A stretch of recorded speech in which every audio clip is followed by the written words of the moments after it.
আসসালামু আলাইকুম। ইসলামের প্রথম খলিফা হযরত আবু বকর রাদিয়াল্লাহু সম্পর্কে কয়েকটি প্রশ্ন এবং উত্তর তুলে ধরা হলো। আশা করি আপনাদের উপকারে আসবে। আর যদি কোনো ভুল হয়ে থাকে অবশ্যই শুধরে দেবেন। আর যারা জানেন না তারা জেনে নেবেন আবু বকর রাদিয়াল্লাহু সম্পর্কে কয়েকটি প্রশ্ন এবং উত্তর।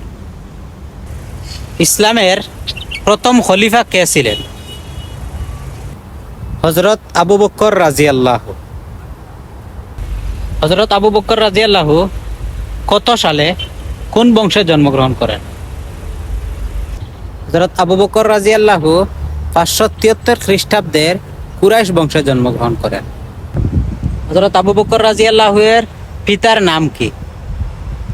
হযরত আবু বকর রাদিয়াল্লাহু এর পিতার নাম ওসমান। হযরত আবু বকর রাদিয়াল্লাহু এর মাতার নাম কি? হযরত আবু বকর রাদিয়াল্লাহু এর মাতার নাম শাম্মা নাখায়ের শামা। সিদ্দিক কাকে বলা হয়? হযরত আবু বকর রাদিয়াল্লাহুকে সিদ্দিক বলা হয়।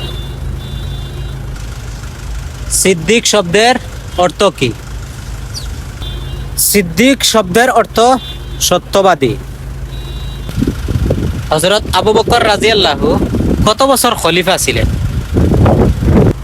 হযরত আবু বকর রাদিয়াল্লাহু খলিফা ছিলেন 2 বছর।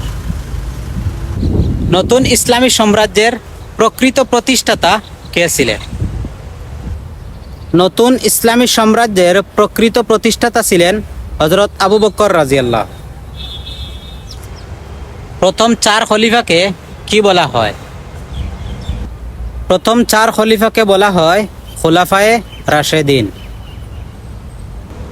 হযরত আবু বকর রাদিয়াল্লাহু কখন ইন্তেকাল করেন?